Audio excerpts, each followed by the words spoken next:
next speaker is the General Secretary of the biggest trade union in the UK, UNISON, which represents over 1 million workers. So please give a very warm welcome to Christina McAnea. Thank you.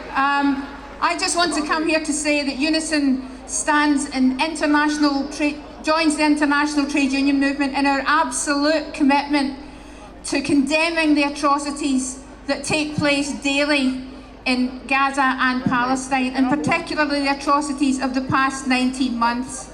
We stand in solidarity with the trade union movement and the workers and people of Palestine, as we always have. There must be an immediate and permanent ceasefire, full access to humanitarian assistance, the safe release of hostages and an end to the occupation. It's now 76 days since the Israeli government imposed a total blockade on essential humanitarian assistance entering Gaza. And whilst thousands of tons of aid remain beyond the barrier, as we know and we see daily on TV, the people of Gaza are at critical risk of famine. Gaza's fragile public services have been almost destroyed by the relentless bombardment. Health workers and healthcare should never be a target.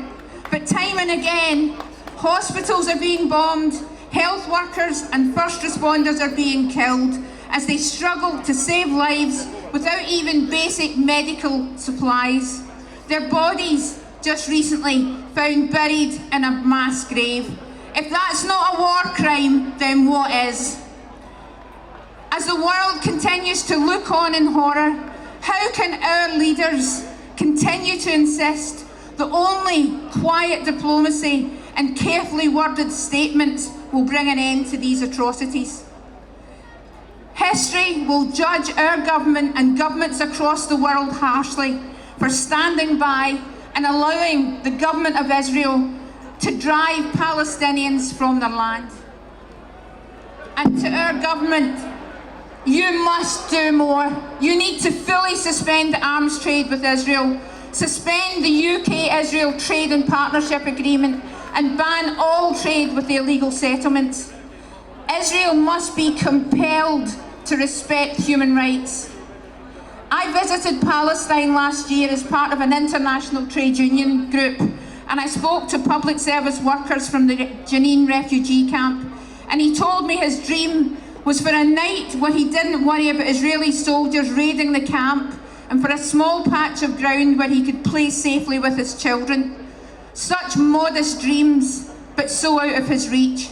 So I say to the Labour government today, you've already pledged to recognise Palestine, so what's holding you back? As Trump threatens his so-called freedom zone and the Israeli government threaten to forcibly displace the population again, we cannot sit back and watch as Palestine and Gaza are wiped out. Now is the time to recognise Palestine and to force Israel into peace. Thank you.